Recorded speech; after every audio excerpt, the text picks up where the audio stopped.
Good morning, and welcome to this morning's Espresso Shot. Thank you for joining me this morning. Let us begin by first placing our awareness in the area of the heart. And here we take slow, deep, gentle breaths. Just experience these flowing in and out of our hearts. Breathing a little slower, a little gentler than we normally would. Slow, deep, gentle breaths.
Slow, deep, gentle breaths.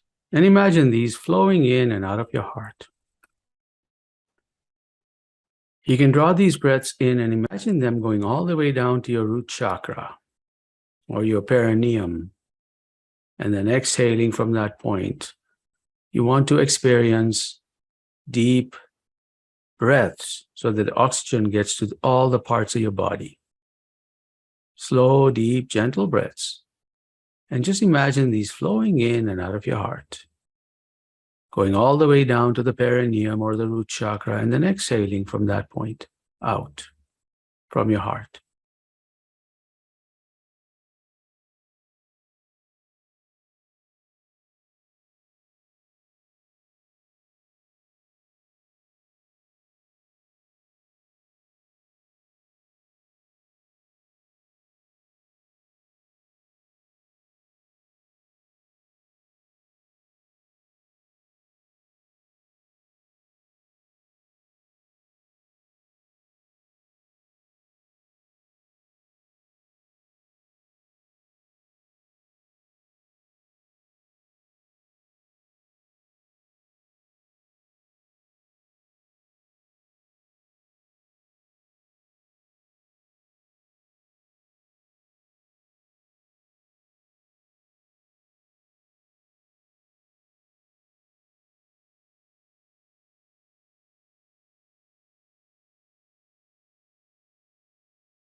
Good morning, and thank you for joining me again this morning. Hope you've had a wonderful weekend and wishing you all the best for the rest of the week. Let us see what we have today for our topic is building resilience, thoughts versus emotions. And I want to share with you something very interesting. I've known this for a while, and I think I've even mentioned it in the past. But there is this biological fact that we have, that we experience, and all humans, regardless of age, race, color, ethnicity, whatever it is, gender nowadays, doesn't matter, that there's a race between emotions and thought. And it's not really a race.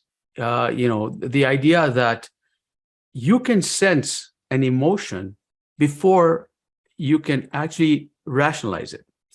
And this is a well-known fact, that you will feel an emotion before you actually cognize it or think about what it's doing or why you're feeling it.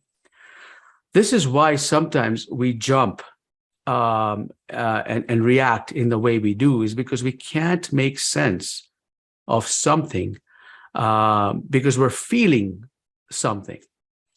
Now, one of the things about that is there's this sense of fear that overcomes us, and we feel fear, and so we react based on that. There's also this thing about intuition that comes in, and we sense intuition, we get inspired, and we react. They both can be disruptive to our lives. If we follow through with fear, it may not serve us in the long run. If we follow through with intuition, it'll serve us in the long run, but it may cause short-term pain. Most of us know what we're talking. Most of us can relate to that. When we say, "I want to do this," inspires me to do this. Well, there's a lot of work ahead of us in order to achieve that particular outcome and goal. And so we're being bombarded with feelings before we can even rationalize it. The one thing that evidence has shown, and this is a lot of research from HeartMath and also emotional intelligence documentation, that intuition can be best accessed when your heart and mind are aligned. So the idea of never having to move forward based on fear-induced behavior, and to actually be able to move forward with full intuition and allowing that to take hold of you moving forward, is the best way to do it. And in order to do that, you have to connect the heart and the mind. And in order to connect that, you have to be in a state of coherence. And in order to be in a state of coherence, we must practice the techniques we're practicing now. At least that's the base practice. And then there's a more advanced version of practices like freeze frame technique or heart lock-in technique. And the practice we do here every week is actually the foundation of the other advanced practices. The key to this is having the deeper breaths, and then having an intense emotion that is rejuvenating emotions. Those are more of a happiness, joy, gratitude, appreciation, the feel-good emotions. When you combine those two, what will end up happening is your system will become more coherent. And once your system becomes more coherent, you have access to intuition, which was actually set aside when you had fear. And so if you have access to intuition, you will automatically have feel-good feelings. Your body will then begin to do clear thinking and be able to move forward with that 1-2 punch. The feel good, and then the body waits for the intuition to be cognized, and you get the blueprint to move forward. Fear will not allow your neural pathways to open up your frontal lobe here, which is where the executive functioning happens. Fear will stop back here, which is your limbic brain, which allows you to just react. And it's fine if you have a tiger in front of you. It's not fine if it's just a paper tiger, right? So the idea here is for you to access intuition, because feelings go faster. You receive feelings, emotions faster than you can actually process them in your brain. All right. So there's this feelings versus thoughts. All right. That's the sermon for today. And so let us begin now to continue this process, and let us build our capacity to have more intuition in our lives so that we can access feelings and then have the rational thinking behind those feelings so we can move forward in our lives. So let us continue to place our awareness in the area of the heart. And as we take slow, deep breaths, what this does is this mechanically helps us, mechanically meaning forces, almost forces your body into a state of balance. If subconsciously it's out of balance, what this does is it consciously, with awareness, picks it up and kicks it into balance, your autonomic nervous system, and allows your autonomic nervous system to be balanced. So slow, deep breaths, and just imagine these flowing in and out of your heart. But what that does is it allows you to keep your presence at your heart, which is a huge magnetic field generator, which is what senses your emotions, because the emotions come faster than thought. So slow, deep, gentle breaths, experiencing these flowing in and out of our hearts, maintaining our awareness there, breathing symmetrically, 5 seconds breathing in, 5 seconds breathing out, very symmetrically, balances the autonomic nervous system. And now we begin to access intuition by recalling events or fantasizing about a future thing that drives our feel-good emotions up. We feel gratitude, appreciation, joy, lightheartedness, any emotion that helps elevate our spirits.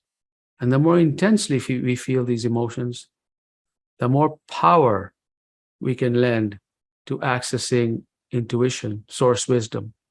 Let us practice this for the next few minutes by drawing these breaths in and out slowly and deeply and gently, keeping a smile on our face, accessing feel-good emotions, and tuning into creative source so that we can follow those instincts and guidance.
You can open your eyes if you had them closed. Thank you so much for participating. Appreciate your sharing your energy with us today. And of course, I'm happy to take any comments or reflections, or if you have personal experiences about emotions versus thoughts, happy to do that. Just want to let you know that I am off on vacation for 2 weeks. So there'll be no live broadcast on August 15th and 22. And then I'm off to the east part of Canada here, settling my daughter in. She's going to university there. So on September 5th, I won't be broadcasting live, but I will have past replays sent to you as we do every morning. Just won't be live. It'll just be so you can continue your practice on those 3 days. Live broadcast will be there on August the 29th. You'll receive emails, of course, to remind you. All right. And of course, if you're in the area, come see me on October 1st and 2nd. It's approaching fast. The Foothills Wellness Retreat. I have 2 sessions that I'm going to be providing as part of the program. And if I can help you get out of your own way, do chat with me, and I'm happy to help you with that. All right. Any questions, reflections? Please feel free to type those in. And I don't see any coming through. So sounds like, oh, there's something here.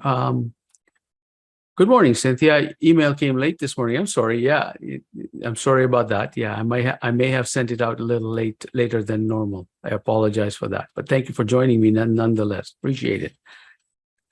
Good morning to all of you. All right. Well, I'm happy to take any questions by email. Feel free to send those to me.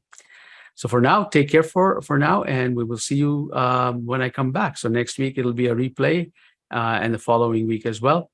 And then August 29th, I'll be back. Michelle saying, thank you, Shamir, with this past year of online practice and your in-person private coaching. Well, I appreciate that. I still find it challenging to tap into my heart space.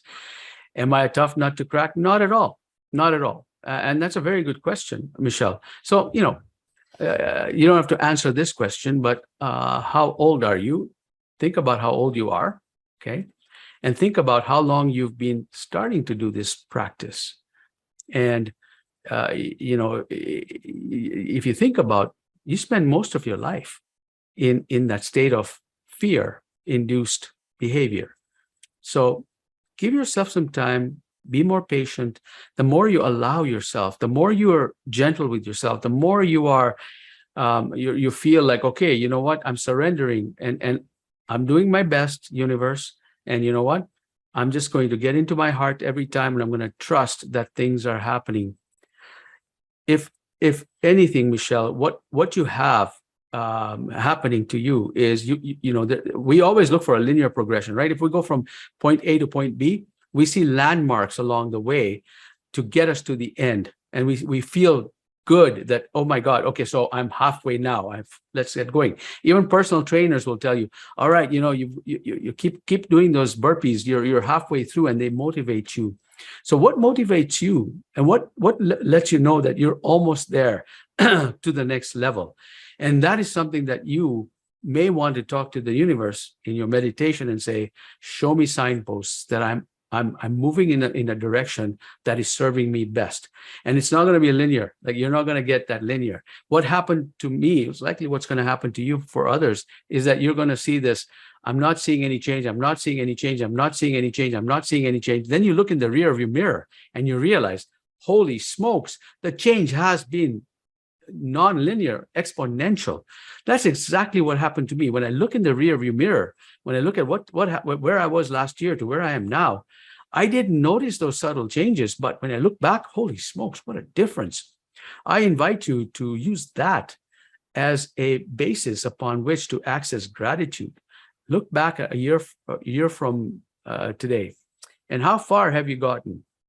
And you've done the practice, you've done the work, and you continue to do that. So that's the way it works. There's gentle, slow changes that happen for you, but you won't know until you look in the rearview mirror and see how far you've come. So try that, Michelle. Hopefully, you'll get a lot more to be grateful about in your meditation practice. Cynthia, we will watch the replay. Love that question. Yeah, thank you for asking that question, Michelle. Time spent in 3D versus time I've been awake. Interesting. Thank you for those comments. Michelle, that is a great point. Yes, I expect linear progression. And you are right. I'm much further along than when I started with your practice. There you go. See, so your gratitude now can be anchored in that. That gratitude is now going to propel you forward, because when you actually accept saying, "Oh, I've come so far, I'm so thankful," what happens is your body doesn't see the past; it only sees the now. And so when you say, "I'm really thankful that I've come so far," your body is now accustomed to experiencing growth in a way that you wanted to experience growth. And so that is exactly what will propel you forward. Gratitude is a powerful emotion to experience, powerful feeling to have around, and it will actually direct you in a direction. So Michelle, I know you've made many changes from when I first met you, including moving to a different location, feeling a little bit lighter. And yes, you will never ever feel like you've reached the top of the mountain, because as soon as you've reached the top of your goals, there's another mountain that you're already going to be inspired to climb.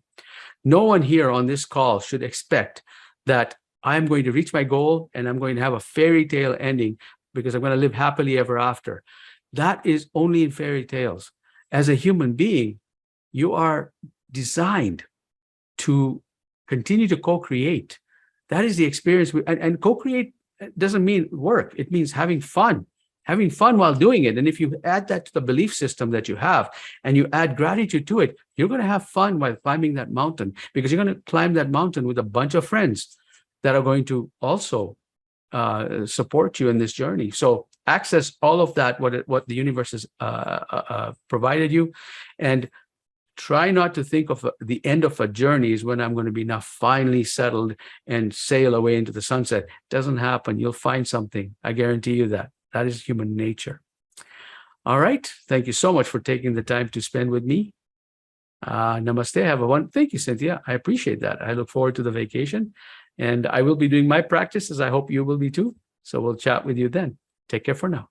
Bye-bye.